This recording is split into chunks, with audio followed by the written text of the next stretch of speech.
여러분 안녕하세요, 롱장입니다. 오늘도 이제 지방에 나와 있는데요, 여기는 강원도 원주입니다. 이제 뺑뺑 돌고 있는데 제가 찾고 싶은 게 있어서요, 데이터를 만들고 있습니다.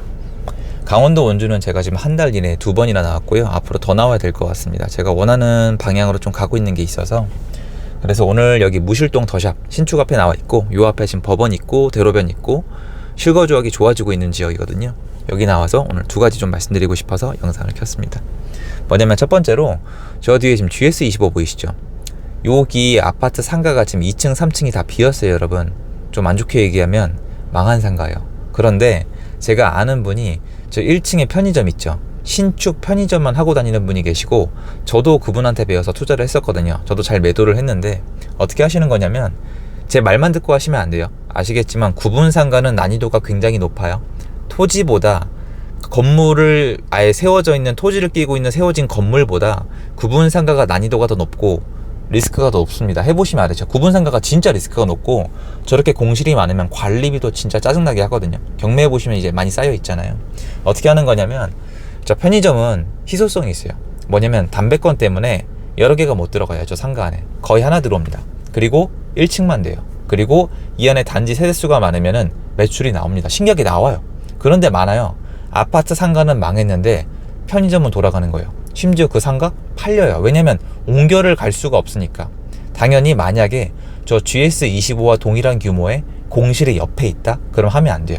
다른 상가주한테 뺏겨요. 그분도 절박하기 때문에 뺏어갑니다. 근데 여기는 지금 옆에 부동산이 들어가 있기 때문에 저 편의점이 옮겨갈 수가 없어요. 그럼 계약돼 있죠?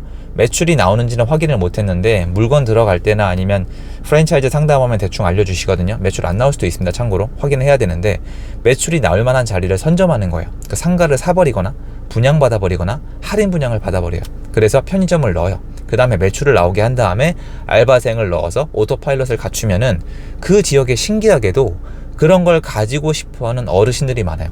저도 할아버님한테 팔았거든요. 그러니까 월세 들어오는 게 필요하신 건데 안전하잖아요. 누가 봐도 안전하거든요. 그러니까 그거를 계속 가지고 가시더라고요. 그래서 이 매수인들이 있는데, 제가 아는 그분도 상당히 많이 하셔서 매도를 많이 하셨거든요. 가지고 있으면 이제 월세가 쌓이고, 그게 아니어도 매도가 가능했기 때문에 좋은데, 이게 리스크가 뭐냐면은, 저게 이제 매출이 안 나오잖아요. 매출이 안 나오거나 아니면 내가 가진 게 아니라 월세를 내면서 상충하려고 그랬는데 월세가 상충이 안 되면은 매도가 안 됩니다. 그러니까 상당히 리스크가 있다고 얘기할 수가 있겠죠. 그래서 그런 거는 사전에 반드시 점검을 하셔야 되는데, 제가 하고 싶은 얘기는 뭐냐면, 여기 아파트 상가가 망해 보여도 저게 돈이 되는 경우가 있어요. 우리가 되게 위험하다고 느끼잖아요. 공실이 있으면 아파트는 힘을 못 쓰거든요. 공실이 많으면 아파트는 전세가나 매매가가 둘 다 힘을 못 쓰는데, 아파트 상가도 마찬가지로 공실이 많으면 힘을 못 쓰는 게 정상에 맞아요. 관리비도 문제가 될 수가 있습니다. 그러니까 공실이 많은 아파트 상가나 어떤 구분 상가는 안 들어가시는 게 맞는데, 이런 경우엔 돈이 될 수가 있더라고요. 그래서 저도 제가 했던 것도 그 아파트 상가 공실 되게 많았거든요. 임대도 되게 많고. 그런데 이 편의점이 들어갔던 희소성 때문에 그게 되더라고요. 그래서 여러분도 가끔 흥미가 있으시면은 아파트 상가 분양할 때 저런 게 가능한지는 한번 봐보시면 좋아요. 물론 저 상가가 다 차면 제일 좋고, 그런데 그 와중에 내가 선점해서 편의점을 넣는데 매출을 나올 수 있는 구조를, 그러니까 이 데이터를 알고 있다? 그러면 할 수가 있는데, 편의점 본사 직원들도 이거를 종종 하거든요. 그래서 한번 참고하시면 좋을 것 같고요. 지금 원주 와 있는데, 원주는 아시겠지만 이제 구도심도 있고, 그리고 이제 기업도시도 있고, 혁신도시가 있습니다. 혁신도시 공공기관 내려와 있고, 기업도시도 전국구에 있는 것 중에서 괜찮게 돼가고 있는 편이에요. 그리고 기업도시, 제 기억에 롯데가 아마 개발을 했을 건데 처음에 좀 힘들었죠. 혁신도시에 사람들이 먼저 가고 기업도시에 간 다음에 구도심도 개발이 되고 있어요. 근데 원주는 제가 왜 보고 있냐면은, 여기가 일자리가 늘어나는데, 일단 일자리가 늘어날 때 이게 하여튼 문제인데 행정력 차이인데요.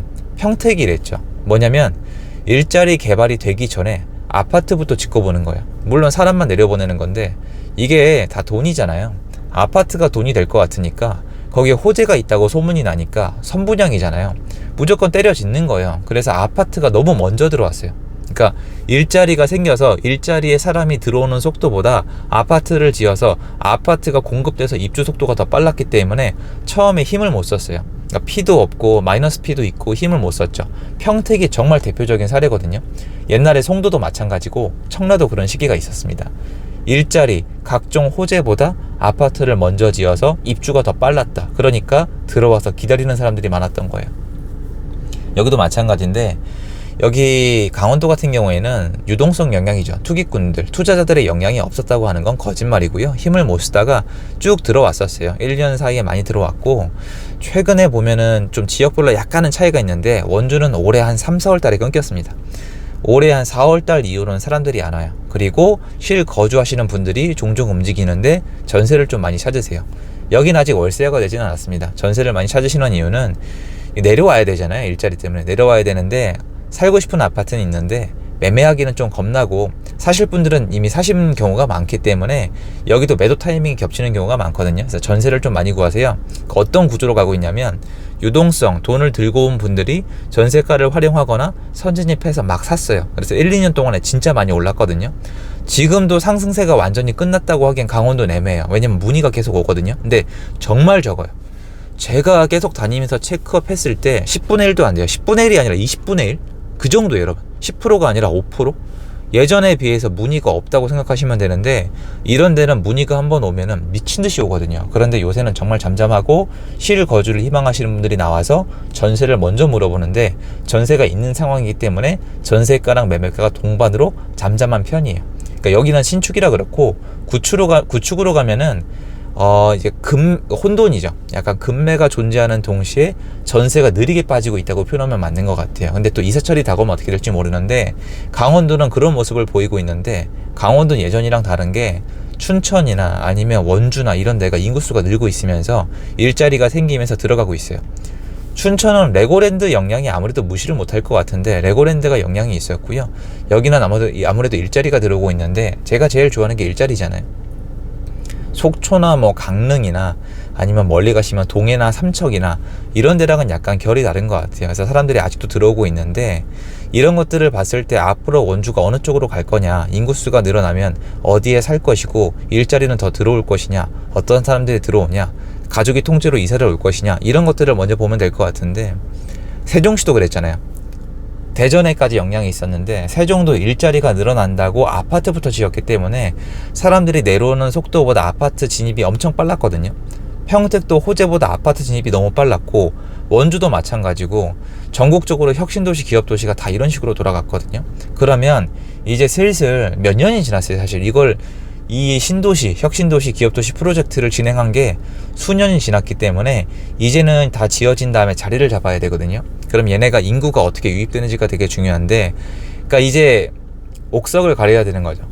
어떤 도시에 사람들이 들어와서 정착을 하고, 어떤 도시는 이제 사람들이 내려오지 않을지 옥석을 가려야 되는데, 원주가 어느 쪽 방향으로 가고 있는지 저는 계속 보고 있었거든요. 왜냐면 잘못 읽으면 이건 리스크가 커요. 왜냐면 여기 사람이 얼마나 내려와서 정착을 할지도 모르는 상황에서 신축 아파트를 지었을 때 무조건 비싸게 산다는 건 정말 리스크가 크거든요. 근데 구축의 유동성, 사람들이 투자를 하기 위해 내려오면서 여기까지 손을 대면서 되게 혼란의 시간이었어요. 그러니까 최근에 강원도를 보면은 사람들이 내려오는 속도도 있었지만, 그분들은 이번에 같이 샀어요. 겁이 나니까. 사람들이 이제 전국적으로 유동성으로 돈을 들고 막 들어갔단 말이에요. 전세를 끼고 아파트를 사면서 이 수급, 일자리가 내려오면서 원주가 자리를 잡는지가 안 보였어요. 무조건 사재기니까. 그럴 때는 수급이 깨지거든요, 거꾸로. 기대 심리 때문에 사는 거잖아요. 근데 원주나 충청도 같은 경우에는, 춘천 같은 경우에는 기대하는 바가 있었기 때문에 사람들이 되게 많이 샀거든요. 그래서 이런 모습을 보고 좀 가려져서 안 보이다가 4월달 이후로 이게 거쳤잖아요. 4월달 이후로 사람들이 좀 안 오면서 실제로 여기에 집을 구하는 사람들이랑, 그리고 실제로 집을 샀다가 내놓는 사람들이랑 이 수급이 천천히 가면 보이시거든요. 부동산에 가면 요새 알려주시는데, 이런 것들을 전개 추적하면서 유동성, 사람들이 돈을 들고 여기 더 들어올 수 있는지, 그리고 여기 집을 구하는 분들이 충분히 집을 구하면서 매매가 아니라 전세나 월세를 택했을 때 이게 수월한지, 전세나 월세 가격은 그대로 가는지, 더 공급은 되고 있는지, 이걸 비교하고 있는 거거든요. 여기는 종종 와야 됩니다. 근데 요새 흐름이 되게 많이 느려지고 있는데, 이번 강원도 장을 보신 분들은 알겠지만, 만약에 유동성이 다시 들어오게 되면은 속도가 더 빨라요.